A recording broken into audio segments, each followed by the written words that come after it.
देखो, अगर तुमको भी लगता है कि तुम एक ही इंसान हो तो एक साइंस के साथ शॉकिंग बात बताऊं। तुम एक ही इंसान नहीं हो बल्कि तुम्हारे अंदर तीन अलग अलग इंसान हैं। और वो तीनों तुम्हारे अंदर लड़ रहे हैं और तीनों में से कोई एक तुम्हारी लाइफ को चला रहा है। साइकोलॉजी के हिसाब से ये एक रेयर थ्योरी में आता है जिस थ्योरी का नाम है parallel personality theory.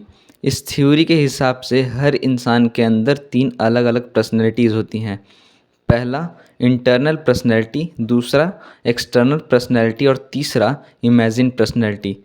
Internal personality में तुम असली में जो हो वो सबको दिखाई नहीं देता, 100% किसी को दिखाई नहीं देता, पर तुम असली में वही होते हैं। तुम्हारे इमोशंस, तुम असली में क्या बनना चाहते हो, पर वो पर्सनैलिटी अंदर ही दबी रह जाती है।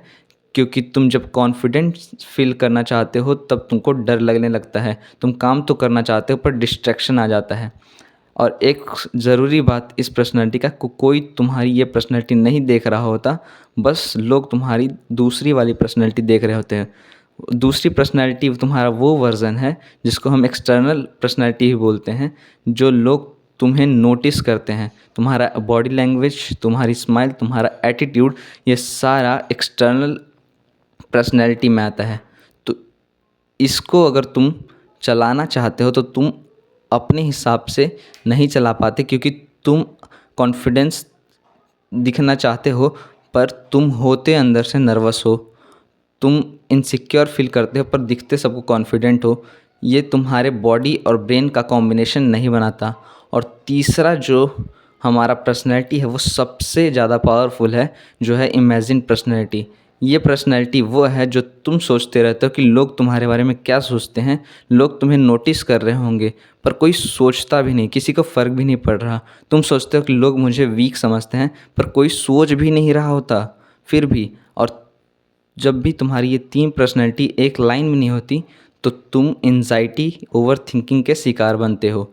और इससे बचने के लिए मैं तुमको एक तरीका बताता हूँ। देखो, जब भी तुमको लगे कि ये पर्सनैलिटीज़ को एक साथ लाना है तो ऐसा करना कि जो हमारा इंटरनल पर्सनैलिटी है वो एक्सटर्नल पर्सनैलिटी से ग्रेटर होता है, और जो इमेजिन पर्सनैलिटी है वो एक्सटर्नल पर्सनैलिटी से छोटा होता है।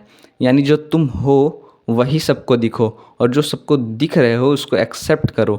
और जो तुम्हारे ब्रेन में ओवर थिंकिंग वाली फैक्ट्री जो लगी हुई है इमेजिन पर्सनैलिटी, उसको कंट्रोल करो, उसको इग्नोर कर दो। और अगर तुम चाहते हो कि मैं पर्सनैलिटी को कंट्रोल करके तुम्हारा बेस्ट वर्ज़न लाने में तुम्हारी हेल्प करूं, तो कमेंट में पार्ट 2 ज़रूर लिख देना।